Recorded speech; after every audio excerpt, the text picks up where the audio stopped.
Rassure-toi ma chérie, tu n'es pas la seule à vivre cette situation. Et pour toutes mes autres chéries qui vivent ça, cette vidéo, il faudra la regarder et la faire voir à quelqu'un que vous savez passe par ces moments. Le genre de relation dans laquelle on se retrouve et puis on se sent toujours à l'épreuve, un peu comme si on passait un examen. On attend toujours une note, une approbation.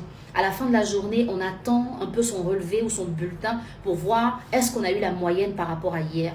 C'est le genre de relation qui épuise. Ça vous demande de rentrer même dans votre dernier retranchement. Ça vous emmène à prendre toute votre énergie, toutes vos capacités. Et vous vous sentez finir pour essayer de remplir quelqu'un. Les gens vous diront en général qu'un homme qui se plaint tout le temps de vous, qui n'apprécie jamais rien, c'est quelqu'un qui ne vous aime pas. Moi, je vous dis, pas forcément. Parce que dans la vie, les gens ne peuvent donner que ce qu'ils ont reçu. Et il y a des personnes qui ont des attentes exagérées. Votre partenaire qui se plaint trop est peut-être quelqu'un qui attend trop de vous et qui n'est pas contenté à cause de ce qu'il attend de vous, justement. Parce que la relation amoureuse est un moment où on se complète. Ce n'est pas un moment où on se crée.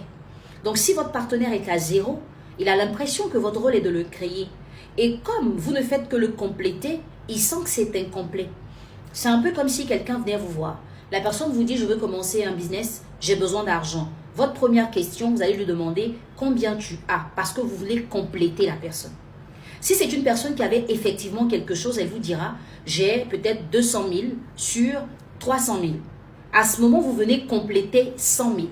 Mais si c'est une personne qui n'avait rien, dès que vous posez la question, elle se braque. Elle est refroidie, elle est déçue et elle est malheureuse à l'instant. Parce qu'elle n'a pas pensé que vous alliez la compléter, mais elle a pensé que vous alliez créer pour elle ce qu'elle recherche. Et donc votre partenaire peut être dans ce cas. S'il ne comprend pas que vous n'êtes qu'un moyen vous n'êtes qu'un complément à son équilibre, il attend tout de vous. Donc ce que vous faites n'est jamais suffisant. Il va se plaindre, il va bouder, il va accuser, il va comparer parce que lui-même, il n'a rien.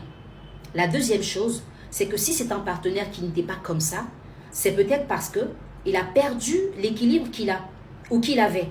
Ça peut être dû à des situations par lesquelles il est passé, des déceptions amoureuses avec vous, trop de disputes, trop de problèmes. La troisième chose, c'est peut-être quelqu'un qui ne vous aime pas autant que vous croyez. Quand une personne ne vous aime pas, même quand vous faites le bien, elle le prend mal.